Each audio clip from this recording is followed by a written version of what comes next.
ಚಳ್ಳಕೆರೆ ನಗರದ ತಾಲೂಕ್ ಪಂಚಾಯಿತಿ ಸಭಾಂಗಣದಲ್ಲಿ ನಡೆದ ಎಸ್ಎಸ್ಎಲ್ಸಿ ಫಲಿತಾಂಶ ಸುಧಾರಣೆಗಾಗಿ ಪ್ರೌಢಶಾಲೆ ಮುಖ್ಯೋಪಾಧ್ಯಾಯರ ಪ್ರಗತಿ ಪರಿಶೀಲನಾ ಸಭೆಯ ಅಧ್ಯಕ್ಷತೆಯನ್ನು ಶಾಸಕರಾದ ಟಿ ರಘುಮೂರ್ತಿ ಅವರು ಪಾಲ್ಗೊಂಡು ಮಾತನಾಡಿದರು. ಎಸ್ಎಸ್ಎಲ್ಸಿ ಫಲಿತಾಂಶ ಸುಧಾರಣೆಗಾಗಿ ಪ್ರೌಢಶಾಲೆ ಮುಖ್ಯೋಪಾಧ್ಯಾಯರ ಪ್ರಗತಿ ಪರಿಶೀಲನಾ ಸಭೆ ಮತ್ತು ಶಿಕ್ಷಣ ಸುಧಾರಣಾ ಸಮಿತಿ ಸಭೆಯಲ್ಲಿ ಮುಖ್ಯೋಪಾಧ್ಯಾಯರು ಹಾಗೂ ಶಿಕ್ಷಕರು ಇಂದಿನಿಂದಲೇ ಜವಾಬ್ದಾರಿಯಿಂದ ಕೆಲಸ ನಿರ್ವಹಿಸಿ ಪಾಠ ಪ್ರವಚನ ನೀಡಿ ಉತ್ತಮ ಫಲಿತಾಂಶಕ್ಕೆ ಸಹಕರಿಸಿ ವಿದ್ಯಾರ್ಥಿನಿಯರು ಉತ್ತಮ ಫಲಿತಾಂಶ ಬಾರದೆ ಹೋದರೆ ಆ ಶಾಲೆಗಳ ಮುಖ್ಯೋಪಾಧ್ಯಾಯರೇ ಹೊಣೆಗಾರರು ಎಂದು ತಾಕೀತು ಮಾಡಿದರು. ಹಾಗೂ ಶಿಕ್ಷಣ ಸುಧಾರಣೆ ಸಮಿತಿಯ ನೂತನವಾಗಿ ಆಯ್ಕೆಯಾದ ಸದಸ್ಯರುಗಳಿಗೆ ಸನ್ಮಾನಿಸಿದರು. ಮುಂಬರುವ ಎಸ್ಎಲ್ಸಿ ಫಲಿತಾಂಶ 100ಕ್ಕೆ 100% ಗುರಿಯನ್ನು ಸಾಧಿಸಬೇಕು ಎಂದು ಮುಖ್ಯೋಪಾಧ್ಯಾಯರಿಗೆ ಸೂಚನೆ ನೀಡಿದರು.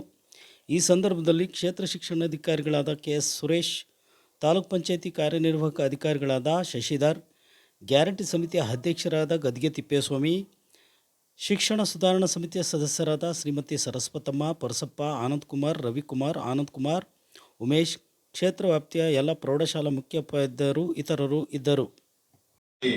ಎಲ್ಲ ಅದಕ್ಕೆ ಕ್ರಮ ವಹಿಸಿದ್ರ. ಜೊತೆಗೆ ನಮ್ಮ BO ಹೇಳಿದಂತೆ ಈಗ 9 ಸಭೆಗಳನ್ನು ಮಾಡಿದ್ದಾರೆ. ನೀವು DDP ಅವರು ಮಾಡಿದ್ರೆ ನೀವು ಒಬ್ಬರೇನ? ಓಕೆ, ಏನು ನಮ್ಮ DDP ಅವರು ಮತ್ತು BO ಅವರು ಸೇರಿ ಮಾಡಿದ್ದಾರೆ ಅಂತ ಹೇಳಿದ್ದಾರೆ. ಅದಕ್ಕೆ ಪೂರ್ವಕವಾಗಿ ಈಗಾಗಲೇ 3 ಏನು ಪ್ರಿಪರೇಟರಿ ಎಕ್ಸಾಮ್ ಪೂರ್ವ ಸಿದ್ಧತಾ ಪರೀಕ್ಷೆಗಳನ್ನು ಕೂಡ ಮಾಡಿದಿರಿ. ಹಾಗಾಗಿ ಅವುಗಳ ಒಂದೊಂದೇ ಚರ್ಚೆಗೆ ಮಾಡ್ತಾ ನಾವು ಸಭೆಯನ್ನು ಮುಂದುವರ್ಸೋಣ.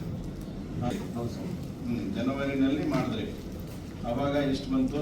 ಆವರೇಜ್ ಆಗಿ 64.9. ಓಕೆ, ನೆಕ್ಸ್ಟ್ ಎರಡನೇ ಪ್ರಿಪರೇಟರಿ ಯಾವಾಗ ಮಾಡಿದ್ರಿ?